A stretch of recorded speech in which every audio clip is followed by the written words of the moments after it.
La première réaction, c'est celle du président de la zone IFOA qui a eu l'honneur d'organiser le premier tournoi qualificatif zonal pour cette catégorie.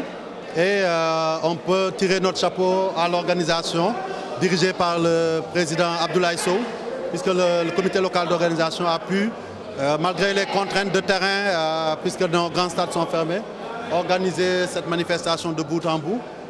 J'en profiterai aussi pour remercier la CAF qui nous a accompagnés, qui nous a soutenus, mais aussi l'UEFA et surtout les autorités étatiques, le ministère des Sports et la mairie de Rufisque les mairies de Rufisque et de Pikine. Donc remercier aussi tous les Sénégalais qui ont suivi cette compétition et qui sont venus vraiment encourager les jeunes aujourd'hui. Pour revenir au terrain, on a eu un excellent tournoi dont le fait marquant a été qu'avec les IRM, on a eu plus de vérité par rapport à l'âge des joueurs.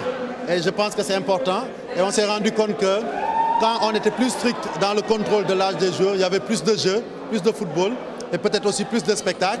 Le meilleur exemple, c'est ces jeunes Sénégalais qui ont quand même émerveillé par la qualité de leur jeu, mais aussi qui ont pu faire des stats extraordinaires, c'est-à-dire 15 buts marqués, 0 encaissé, du beau football et un pourcentage au niveau des statistiques dans tous les domaines qui est très très élevé.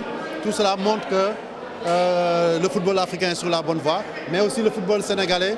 La fédération a eu raison de dire que maintenant nous allons à la base pour préparer notre équipe. Cette équipe s'est préparée plus que ses adversaires pendant 6 à 8 mois. Le coach Malik Daf et son staff, ses adjoints, Malik Diop,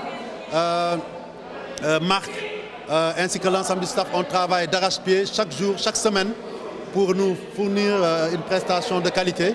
Mais je pense aussi que ce n'est qu'un début.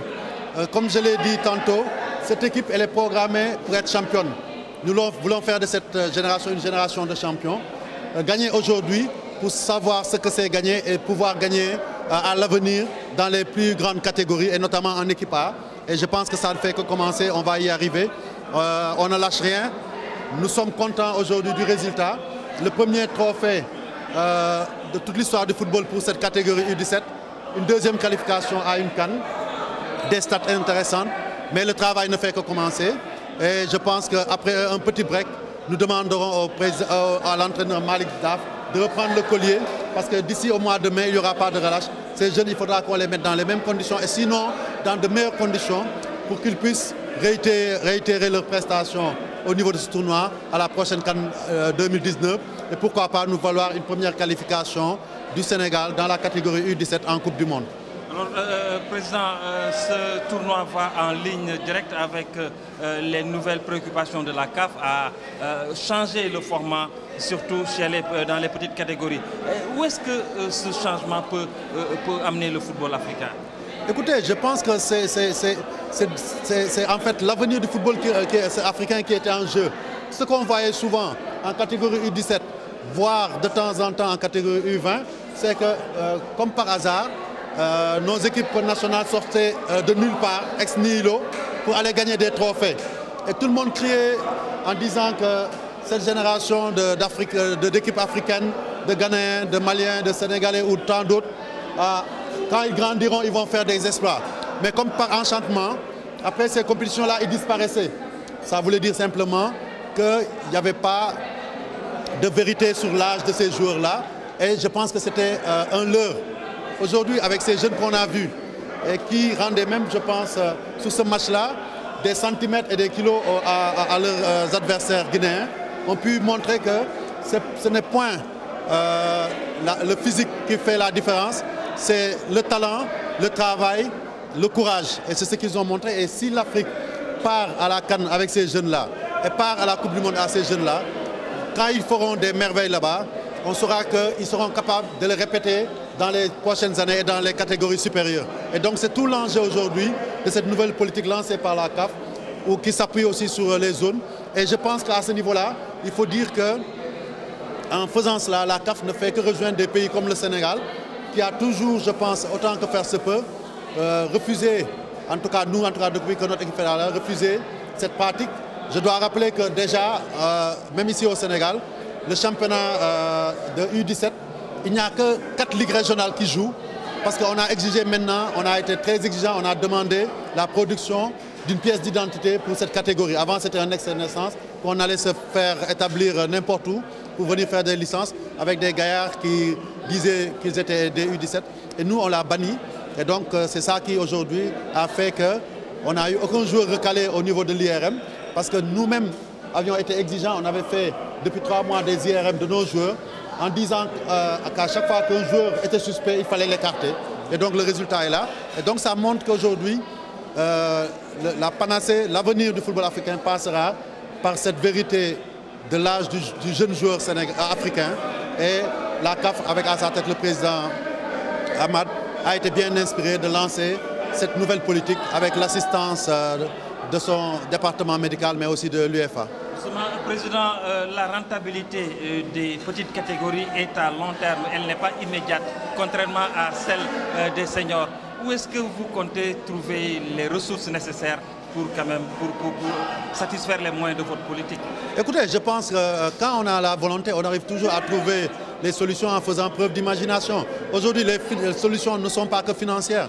Quand nous avions investi il y a quelques années sur le centre de Toubab Dialaw, les gens s'en étonnaient.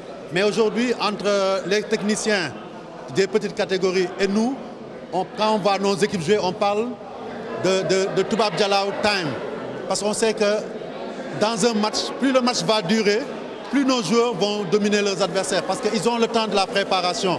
On les met là-bas dans des conditions optimales, presque un niveau hôtelier, et ça leur permet de performer pour pouvoir faire la différence. Vous avez vu au début de ce match-là, les Guinéens ont tenu tête, mais au fur et à mesure, ils commençaient à s'essouffler. Et après, la différence s'est faite en deuxième mi-temps. Donc c'est ça la clé, mettre les moyens dans la petite catégorie, dans les infrastructures. Je dois vous dire qu'aujourd'hui, grâce à notre lobbying auprès du président de la CAF et de la CAF, nous avons un deuxième centre. Aujourd'hui, toutes nos équipes de jeunes, nos équipes féminines pourront se préparer à plein temps, en continu, pour être au top à chaque compétition. Et c'est ça la clé. Le reste, les moyens financiers, nous les trouverons. Et je pense que si ces équipes commencent à continuer à nous valoir des satisfactions, même les privés, les partenaires vont venir nous accompagner dans cette démarche. Mais je peux vous rassurer que cette politique va continuer. Je dois en profiter même pour dire que d'ici l'année prochaine, nous lancerons la première académie nationale, fédérale du jeune footballeur qui sera basée certainement à Gréou. Des jeunes, peut-être entre U13 et U15, qui seront recrutés à partir des phases nationales de petite catégorie et qui seront là-bas en sport-études et qui vont alimenter les équipes de U17 et de U20 pour les propres compétitions futures. Et ils vont rester là-bas, ce sera gratuit? Oui, ils seront à la charge de la fédération puisqu'ils auront été sélectionnés dans le cadre des phases nationales. Donc la détection de la DTN permettra avec les sélections régionales d'organiser des tournois, des phases nationales et tous les jeunes de n'importe quel recoin du Sénégal pourront y participer. Tous les talents seront identifiés et on en aura dans la première promotion à peu près une quinzaine ou une vingtaine qui seront logés, inscrits à l'école, certainement entre Mbour, Saly ou même Guéréo, il y aura des établissements qui pourront les accueillir et qui auront un suivi particulier sur le plan médical, sur le plan diététique, sur le plan de la formation avec des vrais formateurs. Et je dois aussi en profiter pour saluer aujourd'hui le travail qui est en train d'être fait par nos techniciens. Aujourd'hui, depuis quelques années, avec José Koto, aujourd'hui avec Malik, récemment avec Youssou Dabo et tant d'autres, on voit que nos entraîneurs maintenant ont la dimension et le niveau, niveau international. Donc et ça, il faut le saluer. Et tout ça montre que les investissements de fonds qui ont été faits portent les fruits. La lame de fond qui a été placée très bas est en train de remonter à la surface et les résultats vont suivre. Je vous remercie, Président.